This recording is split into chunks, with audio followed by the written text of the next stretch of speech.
Okay, the presentation is quickly like how to create a playable VR environment in Unity for Samsung Gear VR and Oculus. I'm going to get back to the title a little bit, but before we start the presentation, who here has already worked with like Samsung VR or Oculus? Raise your hand. Okay, about half. So okay. So that's why the first slide I'm going to talk a little bit about the setup if you never worked with it, so you understand a little bit how to do that. But so myself, I'm Callewaert. I work at Unity Technologies. I'm very lucky about that. I work in the evangelism team. Myself, I'm very excited about being here with you. The reason is a long time ago I studied VR before there was any really commercial hardware available. But also I made AR apps for a psychology firm. So I got very excited about all those things. And working with the hardware and the updated hardware nowadays is super exciting. We have some official VR AR partners that we work with, and that's why I'm going to just focus right now on the Oculus and the Samsung Gear VR. But in our bigger ecosystem, there's a lot of companies such as Meta we work on a regular basis with. They provide an awesome AR solutions. There's also Mateo. So check out those, the whole ecosystem is very powerful. Okay. Sony, of course, has the Morpheus solution out there. And with Qualcomm, there's also the AR. But I'm going to purely be focusing on the VR here in this talk. This is the overview I'm going to talk. Right, so the benefit of this presentation, on the end you will understand what is the difference in using 4.6 and why you should go to Unity 5.1 and the VR. Who uses already 5.1 with the VR? Raise your hand. Okay. So a few, it's great. And I'm going to give a little bit technical advice, but mainly then design advice. I had the luck to meet a lot of people who have been working on AR, VR apps and games, and just to steal a little bit what they told me, what they learned, the lessons learned, how to get a better design. And then of course we open it for Q&A. So let's talk quickly about the setup. Currently we use one of the devices and the integration. So for the Oculus, you have to install the Oculus SDK and the Oculus runtime. But also don't forget that you have to use a PC. The Mac will not be supported for that anymore. And the editor, yes, but not on the runtime anymore. And this is not because of us. In Unity 4, it's integrated. In Unity 4.6, it's in the free version. But in Unity 5, it's a bit different. We're going to talk about later the Gear VR. Who has a Gear VR? Raise your hand. Okay, awesome. I love it. You have to have a little bit more installed if you Gear VR. Feel free to take pictures, or the presentations will be available after. But if you've never done it, it's just a little bit, the setup is a little bit long. You have to install those different software packages in order to get it up and running. And then you had to set the device. Okay. Now, as you probably already know, the Samsung Gear VR and the Oculus are two different devices. And they have different specs, different hardware specs. So when you start to make a game, it starts to be difficult when you use 4.6 because you have different settings. And there's no automatic detection system to know which device it's running on. So multi-platform is in that way difficult to do. And one thing I always want to point out is a cost difference. And the Gear VR is a little bit more expensive because you have to have actually a phone in it. And it has no wires. And that will have a big impact on design. Not just from a technical viewpoint, from a design viewpoint. It's really cool in Unity because you don't have to do any coding for the integration, just drag and drop, and it all works. And there's some asset store packages that you can use to make it super easy. I know asset store, but asset packages that you can use. And the two components in there, the main component is like the VR camera. If the camera is standalone or works on the rail, that automatically takes the input of the same gyro, the rotation sensors. And also one with a controller. If you buy the Samsung Gear VR, you get a little controller to walk around with it, and it automatically works. And all the SDKs, some people don't realize, but there's all nice example files in there. If you download the SDK, just go in there. You're going to find Unity files, and there you're going to see nice example cases you can use of the Oculus and the Samsung Gear VR. As I said, the player controller, it's a prefab. You just drag and drop in it, and then you can do take full control. And one of the controls that I found is really interesting is the speed where you walk with. Because when you make a VR game, you really have to think about the speed of your walkthrough, because your body is not moving, first of all, so you want to give the control to the player. That defines the speed. If you define the speed to the controller, to the person, it becomes a little bit difficult, because everybody has a different speed in life that they walk with. Then the drag and drop, for especially when you're going to do a controller for like a non-first person application, super easy. But when we talk about the design, you're going to see the differences. But at 5.1, it's super simple. You only have to install your Oculus runtime, and then it's 5.1. Okay. But in Unity, let me go here. What the big differences is.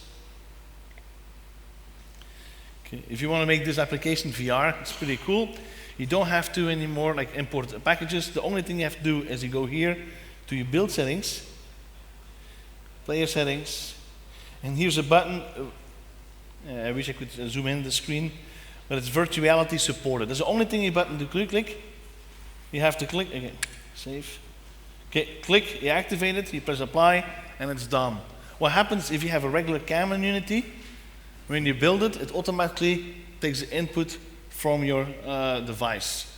And the rotation and the positioning is automatically applied to that camera. Of course, then you can put the camera easily on a rail when you want to move forward, or if you use one of your prefabs here from an assets, import a package, and you go to your character one, you import that. You don't have to do any setup anymore. Once the button is created, activated virtuality, your first-person camera is automatically set up as a dual render. It's all done. Super easy. Pretty cool, eh? Everybody is still a bit hangover. And okay, I just have to go back to my presentation here. Okay, and let's go back to PowerPoint. Okay. So the cool thing is you just have to enable it, and that's it. But there's a few things under the hood that I found very interesting. We have a device class now. That makes it super easy for you to make a game that automatically will be multi-platform on the different VR platforms, because it can detect which device it is, and then you can set from there the quality settings, the resolution settings. It's all set up for you then. Okay. But the other one I found personally very interesting is a mirror mode. What does that mean? I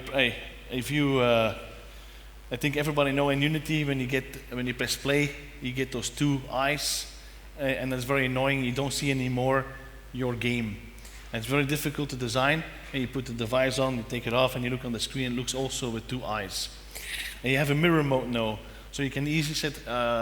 It's by default true. That means when you press play, it mirrors right away as a second screen on your device, left and right eye. But on your screen in Unity, it stays one screen. So it makes it much more easier to design for that. And it's really simple how to do it. Okay, here in Unity, that's the script I wrote. I basically use here show device, view false, and it's done, or true. So you can do what you want. Okay. And you can also get the eye positioning, and that's very good if you know exactly the distance between the different eyes, and you can optimize that also. On technical advice, those are all the things, the default settings that they set. The cool thing is when you activate the VR button, it automatically sets a whole bunch of settings automatically for you, so you don't have to go in the software and change everything. But one of the things that I always look out, your physics, you want to set them, control that very good.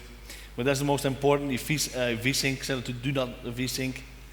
And those are things. And of course, if you have the Gear VR, you have to now use a signature file. You have to do that, otherwise when you build it, it will be black. Okay. But of course, the real cool thing is now we have a Unity Pro version that's basically for free, the personal edition. And that's really cool because they have the profiler. And when you make VR games, definitely profile, profile, profile to find the bottlenecks there. And because every bit counts, because remember you have two rendering, you have a left eye and a right eye, so the rendering is really significant. There's a whole list of things that we strongly advise, don't do and do. The thing is, keep your polygons low, because remember you have two renderings again.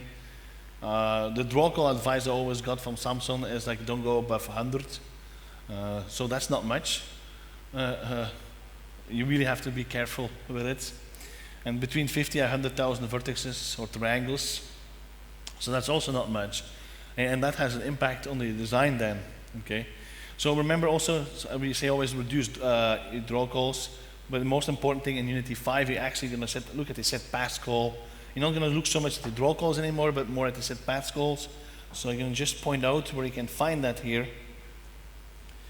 And when you do the stats here you're going to see your batches that used to be called the draw calls, and when we call it no batches. And here you're going to see a set pass call, okay?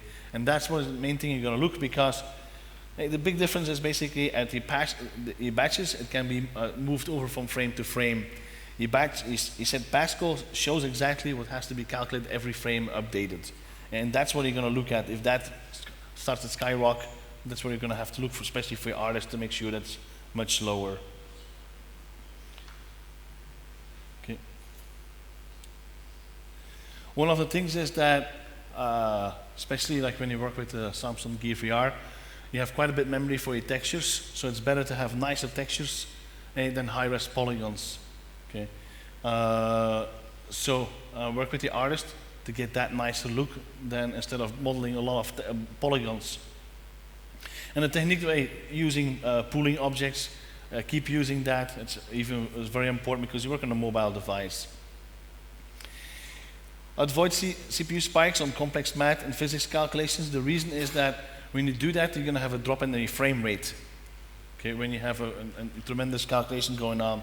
And that will have a discomfort for the people who use the Gear VR or the Samsung, because when the frame rate is really low, there's a delay. Okay? And that makes them very nauseous because it's not syncing up with the brain, what they see, versus the delay. You set the object to static, it uses less RAM. Bake as much as possible, especially with Unity 5.1, you have enlightened. Put everything to baked if you can, instead of using real-time lights and shadows. Of course, in 5.1 we have done optimization, and that's really cool because your shadows now are not rendered anymore 2 times. They only render 1 time and then moved over to the other eye. So that's already a huge improvement. And our team, our VR team, is really focused on optimization. And a lot of people ask us, like, what new features are coming out from VR? What are you working on? Well, it's the main thing that we're working on is, of course, optimization. Okay. As I said, droplet frames are definitely not worth it for better graphics. It's better to have lesser graphics, but no drop frames. And that's why I said toon shading is sometimes much better than photorealism. And sometimes when you look at the game, even when it's cartoonish and not super realistic, but the frame is nicely consistent, it's way better. So use all the features that you have in Access and Unity, like occlusion culling, LOD, batching, especially if you can have a great artist, they will understand that to get better art. But I'm a design advice, and that's what I always have the most fun with. First of all is, we see a lot of games using, there's a lot of old input devices, but I feel very uncomfortable using input devices, because you're fully immersed and you're still using a mouse and a keyboard. And you're not seeing, you try to find it, you grab it, it's never a fun experience. And this is one of the reasons why we do that, is because we are so used to it, and we come to a new platform, we don't design for the platform itself, we're actually designing from an older viewpoint of another platform, moved over to that. So, I'm not going to go over to all those different input devices, but the main thing that I want to talk about is this. You really should think about, should I really use an input device? Can I use my fingers? Can I use something else? And from you who have used some of the applications or played some games, there's some really awesome games I found. is the gaze cursor. That is really, when you look, and you look enough, a long time, it gives you a confirmation that you click that object basically. And that's really the best, because the best input device is still your neck. You can perfectly look around, very accurate, instead of using a mouse and a keyboard you don't see. Okay. There are some designed input devices for it, especially for it, but it's still a hassle for me. What we see in the design is that we still have a lot of short experience from 5 to 20 minutes. I think the reason is because it's still not perfect. Okay, we still have a discomfort of the movement. The projection of the eyes most of the time are not synced with the distance between our eyes. That means when you project it a little bit off, your brain is basically, the CPU is going totally nuts. It's constantly saying it's wrong, it's wrong, it's wrong, it's wrong. And you get nauseated, you get tired, it's harder. So I strongly believe when we would have 16K resolution, I know, it's totally dreaming, but if you have 16K resolution on each eye, okay, then I think we have a perfect alignment with eyes, then we are starting to talk perfectly about that. But the nice example I got from Rob Pardo, and Rob Pardo is the guy who we partner with at Unity, who worked on World of Warcraft and Hearthstone, and that's why he says, like, don't design or port your games, or design older games right away for the device, or port them over. Start a really pure design for the device itself. And if you play a lot of VR games, you're going to see, especially the first-person shooters are really difficult, I found, because you have to use your mouse and keyboard input. It doesn't work yet. I play some of the shooting games now on the Samsung Gear VR, and I really like it because I'm not moving forward. It's a defense game mainly, where I'm looking at the characters coming to me, and so you're standing still, and your body is responding to the exact same situation what it is. Okay. Now another thing is if you design for the Samsung Gear VR, the first thing that a lot of people do, they turn fully around. So you're going to have to design something that's in the background. Okay, some of the games I played, and I turned around and I see a black space. That didn't work.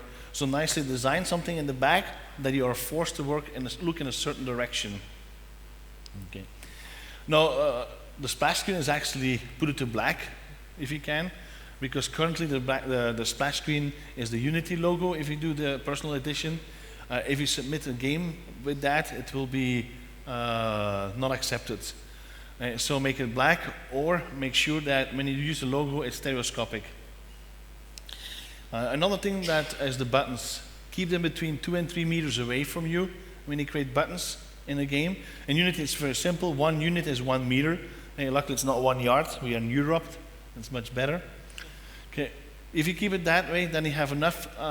It's not too close. And why is it when it's too close? What's going to happen is you have buttons close. You're going to have to move your head from left to right, or the buttons are so big that you're going to have to turn your head to read it. So that's really discomforting. So put the buttons just far away that you can see everything and read everything. Okay.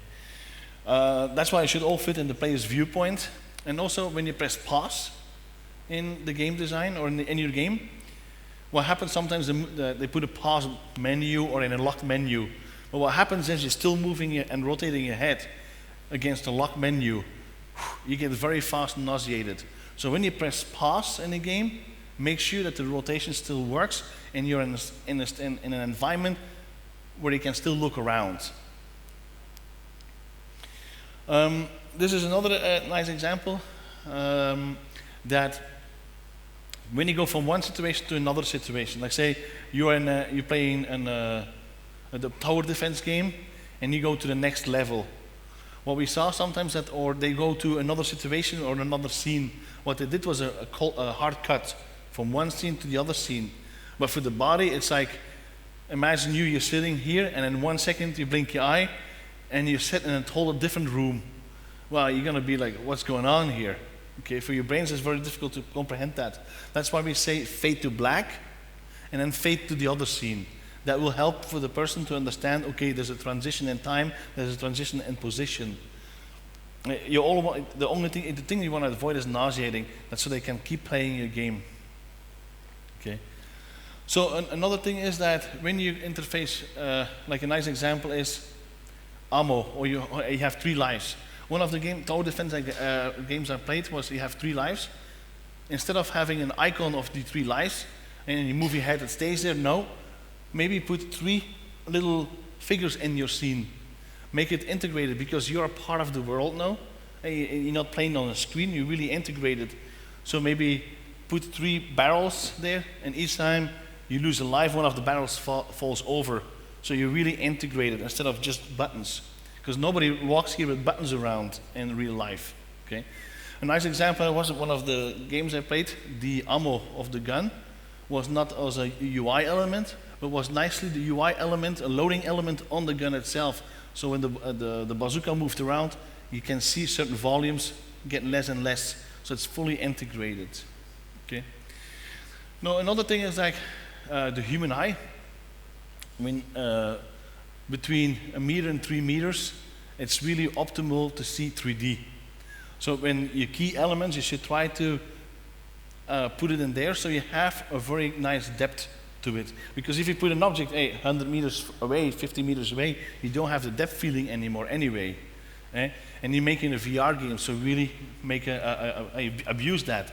Put it there in the comfort zone, in the 3D zone of the human eye. But this is what most important is. Your artist can really help you there.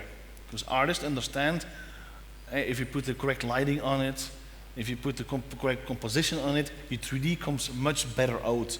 It is not just because you render 3D that it looks 3D. A nice example is, and we have here in the Netherlands, you have the painter Rembrandt, the painters of light. It's totally flat, but they still make it look as if it's really perfect 3D.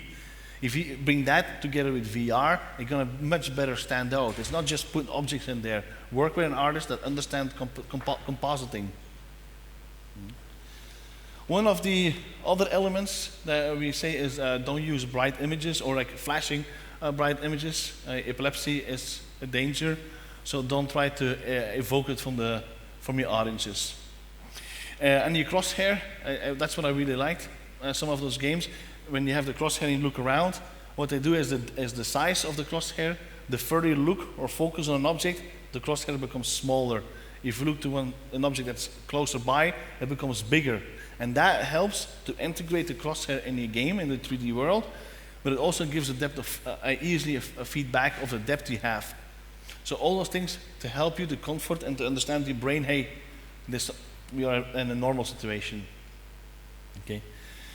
Acceleration. So this is something what I saw in one of the games. It was a trail game. They put you on a trail and you move forward. Okay. Well, what they did was it's in bumpy terrain. Well, you're sitting still and your brain is saying you're going up and down. You get very fast nauseated. Okay. I gave it to my wife and she ran to the bathroom afterwards. Okay. Because he was totally disoriented. So unexpectedly movement. So also for elevators, sometimes you have a game and you go on the elevator and you move up. Really make it clear to the person, hey, you're going to go in the game up. Make that very clear, not unexpectedly. Because if it's unexpectedly, your body is saying, I'm standing still, but I'm moving up. So it creates discomfort. And especially in the Gear VR, as I said before, designed for 3D, a full environment. Okay. And also, what I saw in some games, when the artists are working on a 2D flat screen, they find the scene looks cluttered. There's a lot of objects in there. But when they bring it in 3D and they look around, it doesn't look so much cluttered.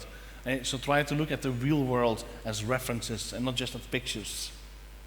Okay. This is one of the last slides. And this is how I really want to point out. What we've seen is some people want to scale in the eyes differently.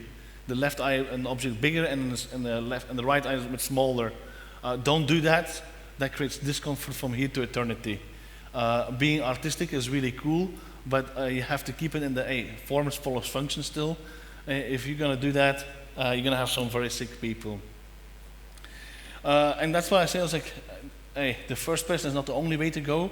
I think that third person from the games I played, that's what I like the most, because I'm looking to an environment where I play the game. If I have to walk around, it's still difficult. So, okay, definitely check out our forums out. There's more and more VR conversation going on. Check out the Oculus forums also. You're going to get a lot of information there. We are more and more supporting and working with all VR and AR partners to support the community, and we will keep working on it. We have a dedicated team working on AR and VR, so we're going to really support that. I know I only have 2 minutes left, so I'm going to open it for questions for 2 minutes. Okay, is there a mic or? Oh, just say the question.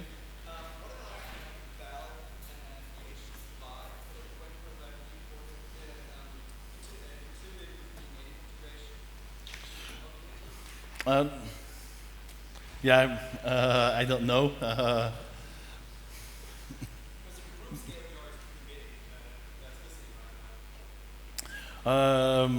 I've tried it. I love it. It's a great device.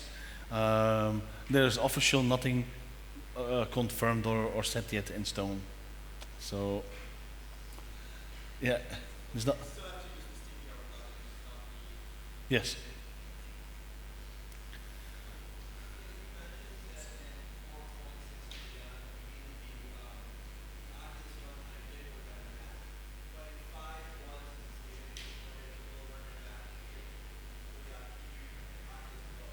You can do the development on the device itself, but not during runtime. Yeah, correct. So I tried the integration with Unity 5.1, but I found some issue compared to the native plugins of the SDK. The first one is, I don't know the very last version. I tried 2 3 weeks ago. Is it for the Samsung Gear VR or No, the Oculus? Oculus. Because I know in Samsung Gear VR there will be a patch release coming out with bug fixing. About the Oculus. I found some performance issues about the lot of jittery movement in the native support of Unity. And this is my first question. The second question is how to control the quality of the anti-aliasing in the native Unity, because in the SDK you have a slider only the anti-aliasing of the text element, and there is a lot of aliasing problem when you use So on the first question, let's talk offline then, because I want all the information on that, so that we can follow up with you on that, and then log it as a bug where the problem is. And that's very important. The second one, I know about a few elements about that on the quality settings, and there's still been work done on that. So I don't know exactly the roadmap when it will be released. So stay tuned, I would say. But it's a big priority for us. We have a dedicated team working on it. So, okay, I know the next speaker is ready, and the last time they almost killed me here because I spoke too long. He refused me to take any more questions. So this time I'm going to respect it. So, okay. But I will be outside here answering questions. Don't worry.